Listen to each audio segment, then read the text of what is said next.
Good evening friends, we are in the thermodynamic units. We are following the thermodynamic lectures. Today our goal is to learn about the concept of specific heat capacity. The last class what we discussed means heat capacity. So let me start the specific heat capacity definition. Specific heat capacity is nothing but the amount of heat required to change the temperature of unit for unit mass of the substance. That means we are supplying the one substance, that mass must be unit mass. So the mass is equal to unit mass. Now we are increasing the temperature of the body for unit degree centigrade, unit degree temperature we are increasing. The amount of heat required to change the temperature of unit for unit mass of substance is nothing but specific heat capacity. Now in the previous concept what we discussed means the heat capacity, the relation between the heat capacity and specific heat capacity are, we have the relation SC is equal to specific heat capacity, C is equal to heat capacity divided by mass of the substance. This is the formula we are having. So let me take this formula, C is equal to S by M.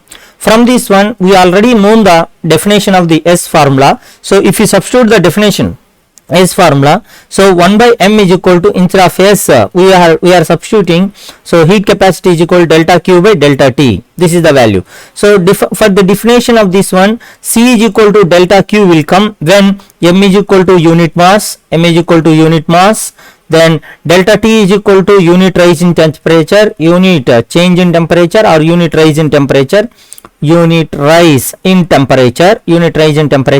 then that time the C value is equal to delta Q will become. So the specific heat capacity is equal to the amount of heat required to raise the temperature of the body for unit mass of the substance. That is the definition of the specific heat capacity. What are the units for specific heat capacity?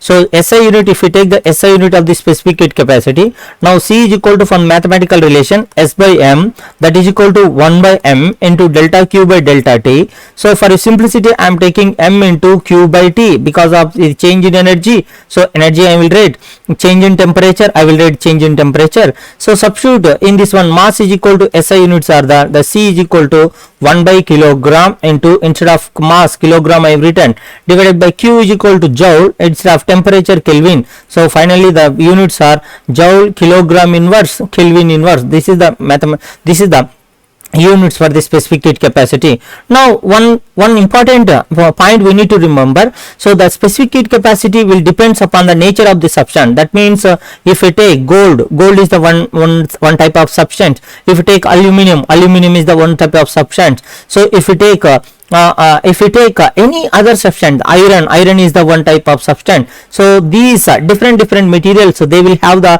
different specific heat capacity with the same mass. We need to supply the different type of energy to raise the 1 degree temperature, and also the specific heat capacity will depends upon the temperature of the substance because of for where the temperature is there. That means if we take the same amount of gold, same temperature of the, say, iron block, then the same mass of the iron block, one block is at room temperature, another block is 100 degrees Celsius is there. To raise the temperature of the same block for 30 to 31 degrees centigrade, to raise the temperature of the block 100 to 100 degrees centigrade, we need to supply the more different type of heat energy. That means specific heat capacity is not a constant term. It is also depending upon the temperature of the substance. So as well as it depends upon the nature of the substance. Thank you for watching. If you are feeling that these lectures are comfortable for you, or you can subscribe and you can share your friends. Thank you.